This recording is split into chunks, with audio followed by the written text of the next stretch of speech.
Bet horse racing on DRF Bets.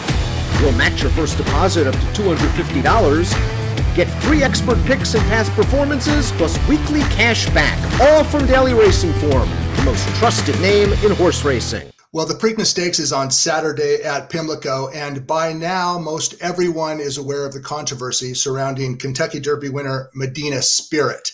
He reportedly tested positive for betamethasone, a therapeutic medication that is banned on race day. It's not the first time a Bob Baffert trainee has had a positive test. I want to read from a statement from Bob Baffert. Baffert has pledged to, quote, raise the bar and set the standard for equine safety and rule compliance. That sounds good. Baffert also said that he will be, quote, increasing the training and awareness of all my employees when it comes to proper protocols, and, quote, personally increasing my oversight and commitment to running a tight ship. I want to raise the bar and set the standard for equine safety and rule compliance going forward. Well, considering the positive test from Kentucky Derby winner Medina Spirit, those comments sound sincere.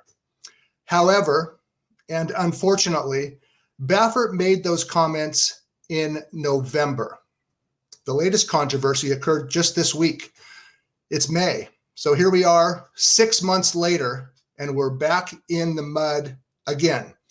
Baffert's fifth positive test in the past year. Last Saturday night, 1 week after the Kentucky Derby, news began to circulate that Medina Spirit had failed the drug test. Baffert held a news conference the following morning, Sunday morning, at Churchill Downs, and two quotes from Baffert really stuck out to me. The first was this, quote, I feel like I was wronged. Baffert also said, quote, it's a complete injustice. Well, by Tuesday morning, 24 hours after he made those statements, things had changed. Baffert offered a possible explanation for Medina Spirit's positive test.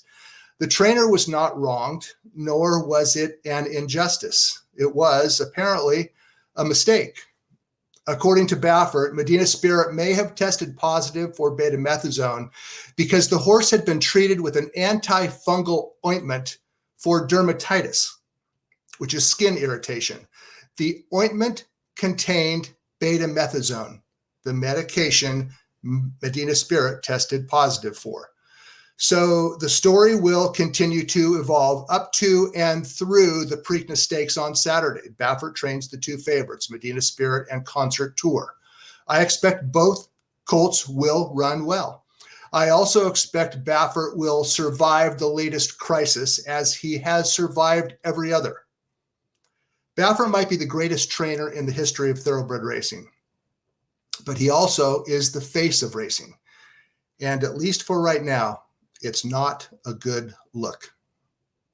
Let's talk about the Preakness Stakes on Saturday at Pimlico. It's race number 13.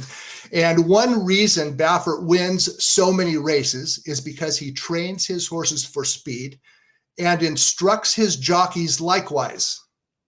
Medina Spirit and John Velasquez used speed in the Kentucky Derby, while frontrunners Rock Your World and Midnight Bourbon did not get away well and were left near the second half of the field.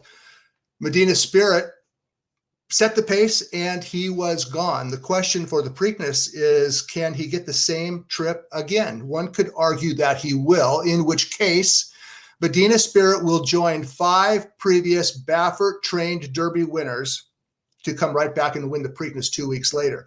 Now, Baffert is perfect in that regard, but not every Derby winner is automatic in the Preakness Stakes. Let's go ahead and take a look at the last decade of Derby winners in the Preakness, and they showed up every year. We're not counting the 2020 lockdown year, but from 2010 through 2019, by the way, in 2019, Country House never ran again, and Maximum Security, who did cross the wire first, skipped the Preakness. But from that list of 9, 4 of the 9 Preakness winners came right back and won the Derby.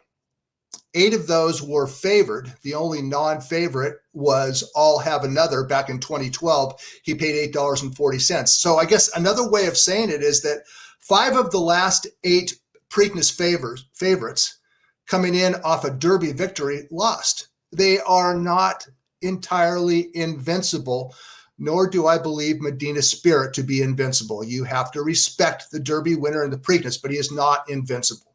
So let's talk about the entire field for the Preakness Stakes. It's race number 13 on Saturday, and there's the field of 10, and there are only 3 speed horses. One of them is Medina Spirit, breaking from post number 3. Another is Concert Tour on the far outside. Medina Spirit and Concert Tour, 2 speed horses, both trained by Baffert. The third is Midnight Bourbon, and he is a horse that I expect will finish in a much higher position than he did in the Derby. He finished 6th in the Derby. Midnight Bourbon did. From post number 3, Medina Spirit has to go. That is, he must use his speed. Midnight Bourbon from post number 5, he will be forwardly placed, one would expect, with new rider Irad Ortiz, and then, of course, Concert Tour on the far outside. Midnight Bourbon, when you look at his running line from the Kentucky Derby, you say, well, this horse is not quick enough. Well, the fact is he did not get away well. Midnight Bourbon runs best when he is forwardly placed, first or second early. And after not getting away well in the Derby, you would expect that new rider Ortiz will be intent on getting Midnight Bourbon to be positioned forwardly placed. In fact, I expect Midnight Bourbon to be no farther off the pace than 3rd, along with Medina Spirit and Concert Tour. Midnight Bourbon ran a lot better than his 6th place finish in the Derby suggests. He was away poorly. He was in the back half of the field. He lost ground virtually the entire race, and he actually finished okay for 6th. He ran better than looked, in my opinion. With a better trip, I think that he can possibly upset the Preakness. In fact, Midnight Bourbon is my top choice. His 5-to-1 odds might be worth the risk. Of the 6 new shooters in the Preakness, those are horses that did not run in the Kentucky Derby, I'm a little bit intrigued by Rombauer. He's 12-to-1. He's been pointed specifically for the Preakness. He specifically sat out the Kentucky Derby, and he is coming in for Mike McCarthy and Flavian Pratt, who are a very tough combination. And as far as the 4 horses that ran in the Derby that are coming back in the Preakness, 15-to-1 shot, Keep Me in Mind, also offers a little bit of intrigue at a price. He's not had a good spring as far as his preparation goes, but Robertino Diodoro is on record as saying he's going in with no excuses. Keep Me in Mind is doing well, and he also ran better than looked in the Kentucky Derby. Keep Me in Mind finished 7th. So Midnight Bourbon is my pick to win the Preakness at 5-to-1. I'll have a small win bet on him. And for the sake of action in the verticals, I'm going to key Midnight Bourbon to finish 1st or 2nd, and I'll need one of the long shots, Rombauer and or Keep Me in Mind, to finish underneath him to make the exacta and or trifecta to be worthwhile. Midnight Bourbon's going to have to win or finish 2nd, and one or both of the long shots will have to finish in the money. The circumstances surrounding this year's Triple Crown have left a bitter taste, one that will be difficult to resolve, no matter what or who one chooses to believe. I'm Brad Free. I'll see you next time.